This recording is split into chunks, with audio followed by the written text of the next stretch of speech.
नाही रे पोयात तुझा काहीच अपराध नाही तसा तुझ्यावर माझा राग मग असा पश्चातापाला कोळकोळ निघालेल्या माणसासारखं काय करतात? 8 दिवसात पूर्व जेवलात सुद्धा नाही की घटकावर विसाव्याला अंगही टाकलं नाही. विसावा आता विसावा म्हणजे याचा अर्थ काय? नको नको निर्मला यावेळी तू मला काही सुद्धा विचारू नको. मला उत्तर देता येणार नाही. माझं डोकं माझ्या ताब्यात नाही. पण मी जरा बाहेर जाऊ. जेवण तरी जायचं होतं. जेवण आता कसला जेवण? माझ्या तोंडातला खास काढला गेला. माझी अहेला झाली नाही नाही त्याच्या माझ्या हातीत असेपर्यंत मला आता अन्न गोड लागणार नाही. शिवाजीनं माझ्यावर केलेल्या अन्यायाची भरपाई दाते धरून धरून त्याला करायला लावी. तेव्हा आता माझ्या मनाला स्वस्थता लावेल. शिवाजी राजाविषयी का बोलत आहात की आपण? होय शिवाजी विषयी त्या घमेंड हराक्षय बोलत आहे. आपण आज काही नशामुळे गुंतून बोलत नाही ना? वाटलंच होतं की मी असं काही बोललो तर माझी बायको मला तिरस्कार करेल म्हणून. नाही नाही ना, मी आपली धर्मपत्नी आपला तिरस्कार कसा बरं करीन? आज 25 वर्ष महाराजांच्या संगतीनं महाराष्ट्राला गुलामगिरीतून मुक्त करण्यासाठी त्यांच्या खासदारात आपण वैऱ्याशी झगडला.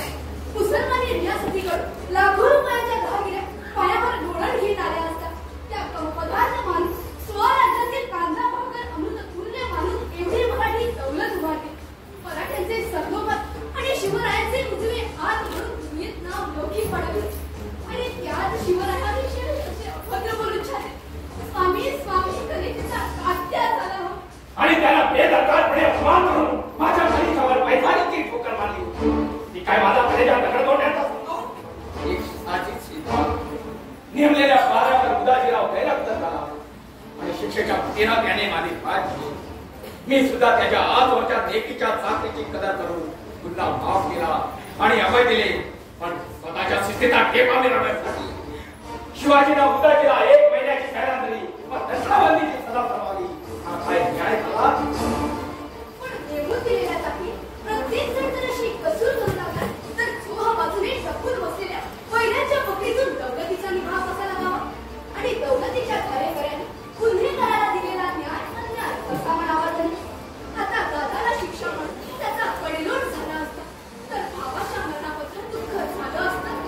पण दौलतीच्या मजबूतीकरिता शिवरायांच्या निष्ठुर न्यायदानाबद्दल एका परीनं मला त्यात आनंदच झाला असता. अगोल पण ती उदाजीला शब्द दिला होता हेही शिवाजीला लक्षात घ्यायला नको होतं का?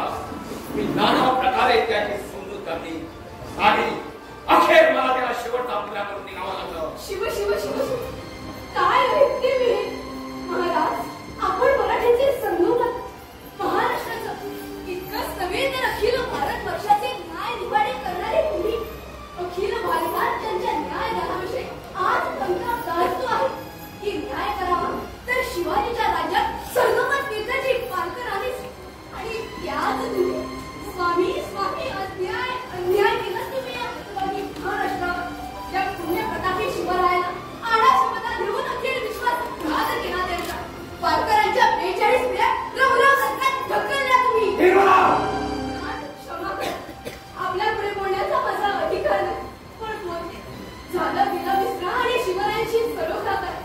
शिवराय प्रत्यक्ष महादेवाचे अवतार झाले. अपराध पोटी घडल्या इतकी पुण्याई पदरी असलेले दयेचे सागर आहे. सागर महादेवाचा अवतार तुम्ही भया त्या दरोडे बनवला. तुम्हीच त्या देवाने मानवले म्हणून तो आज इतका धरून गेला आहे. शत्रू कोण आणि किंवा जीव देणारा मित्र कोण हेही त्याला दिसेना झाला आहे. स्वराज्यासाठी आजवरच्या लाखो वीरांनी आपलं रक्त खाल्लं. घरादारावरून धाकर फेकून घेतले. संकटाच्या वेळी आपली मान पुढे करून त्याला आपला पुढारी राजा मानलं. त्यात आपल्या जीवा भावाच्या मित्रावर विषारी सत्तासारखे पुष्काळ करू लागलाय. त्याच्याशी मी सलोखा करू त्याच्यापुढे मी मान नको नाही नाही. हे मान लढावेगळी होईपर्यंत तरी मी त्या शिवाजीकडे जाणार नाही. त्याचा माझा सलोखा आता सम्राट म्हणजे आपण शिवाजी महाराजांची दुश्मनी करणार? स्वतंत्राचे पायी म्हणून आवाज घालून नाव लौकिक लाखो मराठ्यांच्या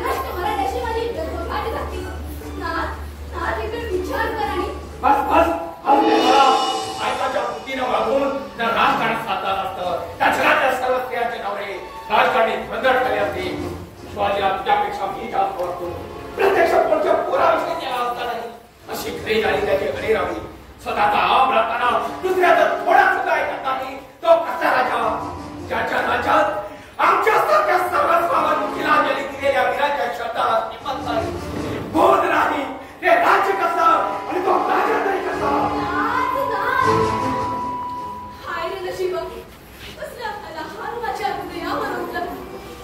काय ऐकले मी हे आज. नेताजी पालखत आता शिवरायांचे वैरी बघून समोर रणांगणावर येणार. आई जगदंबे, आजवर या महाराष्ट्रावर असलेली तुझी न्यायाची पाकड संपली म्हणूनच मी का सांग माते, महाराष्ट्राकडून असला कोणता पाप गुन्हा घडला. सांग माते सांग, शत्रूची कचाकची झाली असता अगदी ऐन मुद्रेला माझ्या शिवरायांचा उजवा असा कसा दूर पडला.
क्षमा कर मला. मी आता बादशाही साखळीला राम राम करून आजवर झालेल्या साऱ्या पापांचं प्रायश्चित घेण्यासाठी नेताजी रावासह पुन्हा शिवाजी महाराजांच्या सेवेत. त्या शिवाजीचं नाव माझ्या घरात उच्चारलं जावं. बोलू द्या त्यांना. दादा, खरं सांगता हा काही सारा? होय का नेताजी राव, माझ्यासाठी तुमचा झालेला अपमान पोटी गेला आणि पुन्हा एकदा त्या शिवाजी महाराजांच्या मला पायावर गेला. आपण पराशाहीचे संदोबत मनात आणलं तर माझ्यासारख्या देशद्रोहाचा सहज उद्धार करू शका नाही म्हणू नका सरोवर साहेब. पुढे झाला हा महान पायपणा. मला ठाऊक आहे की मी आता मराठ्याचा सर्वोबत राहिलो नाही, तरी देखील तुम्ही मला सर्वोबत म्हणून घेत आहात. लक्षात ठेवा, मनात आणेन तर तुमच्यासाठी सरदार निर्माण करण्याची ताकद मी माझ्या मनगडात बाळगून आहे. सरोवर साहेब, आपल्या बुद्धीची आणि शौर्याची ओळख मला आहे. म्हणूनच तर 8 दिवसापूर्वी सहजासहजी मिळालेली विजापूरकरांची नोकरी सोडून मी आपल्या कृपेची याचना करायला आलो आहे. कारण विजापूर दरबारी असलेल्या मराठ्यांची जणू आता सर्दी संपली आहे. अलीकडे बादशहानं वाटते तसे हुकूम सोडावे आम्ही ते पाळलेच पाहिजे असा दंडगच पडला आहे. म्हणून सारे मराठे आता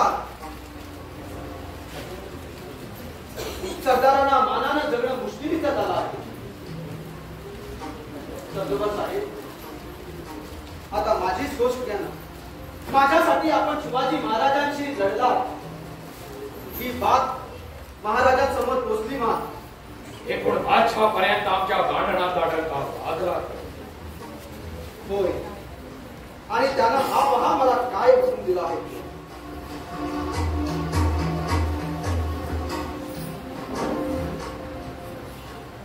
आमचे एक सरदार उदासी उतारे यास तुम्ही मोठे चौकेले जाऊन उदासी परगास भेटा आणि त्यांना आमच्या नोकरीत येण्यास विनंती करा.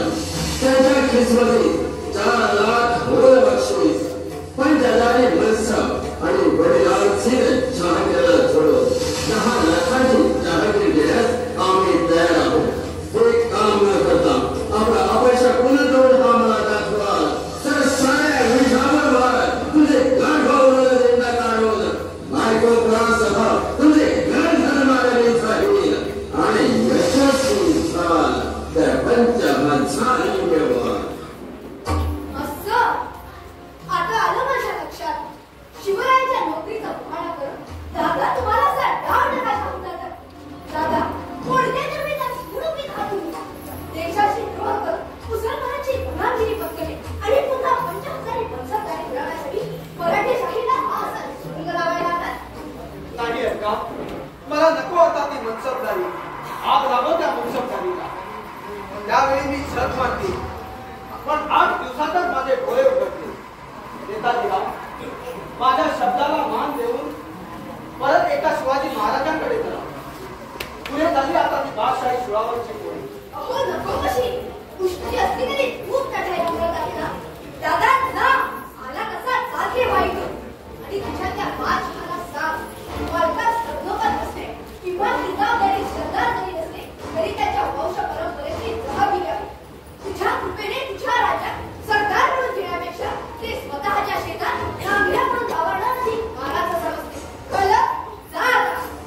का? अगोदर माझं म्हणणं तरी ऐकून घे. काही नको ऐकायला. तुझ्यासारख्या स्वाभिमानी मराठ्याला आता इथं राहू देणं सुद्धा आम्हाला सरस्वती घातक ठरेल. चला जा आणि पुन्हा एक आपलं बाळ कोण मला दाखवू नका. विचारे थांबा. मला बादशाही विनंती मान्य आहे. शिवाजीचे खमेंड ठेवायला आता मला बादशाची आस झाली पाहिजे. आधी तुम्ही पुढे जाऊन बादशाला सांगा की नेताजी पालकर आजपासून बादशाही ताकद रजू झाला.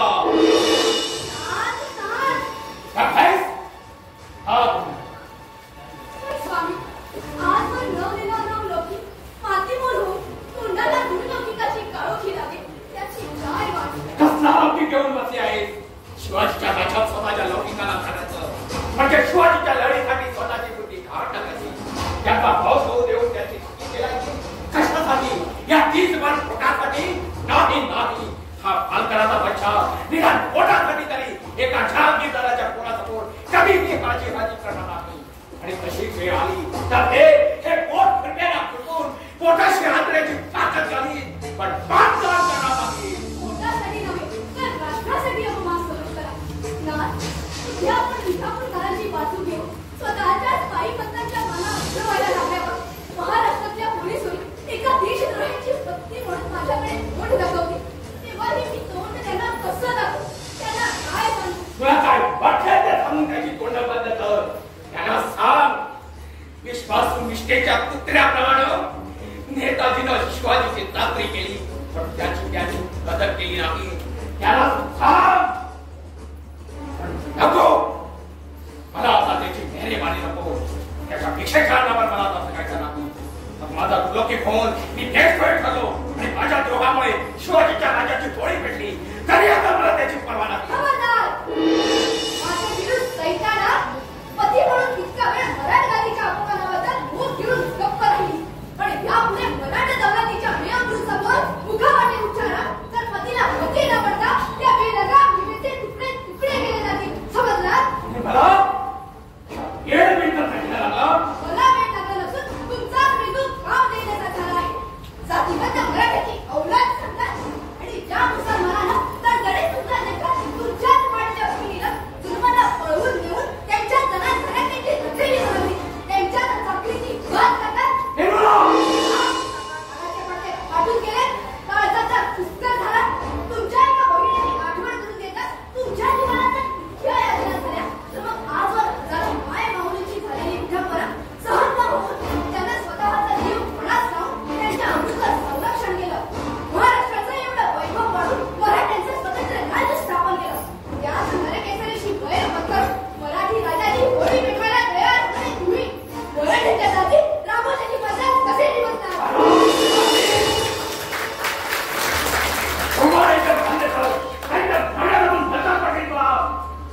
राष्ट्राची खेळवाडी म्हणून मला उपदेश करताना माझ्यावर झालेला मान तुला देत नाही. मग माझ्या नावाला हे बंगला सुट्टी तरी कशाला पडले? हा तुमच्या नोकरेश्वरीचा वास आहे. त्याला स्वतःच्या आई भगिनीच्या अब्रूची जाण नाही. राष्ट्राची इज्जत नाही. अशा मेलेल्या मनाच्या मुर्दार होण्याची बाहेर फिरवण्यापेक्षा हा गडीचा गळफास असा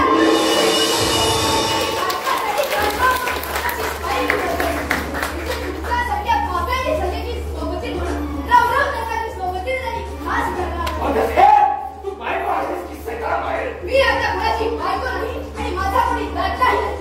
स्वाभिमानाशी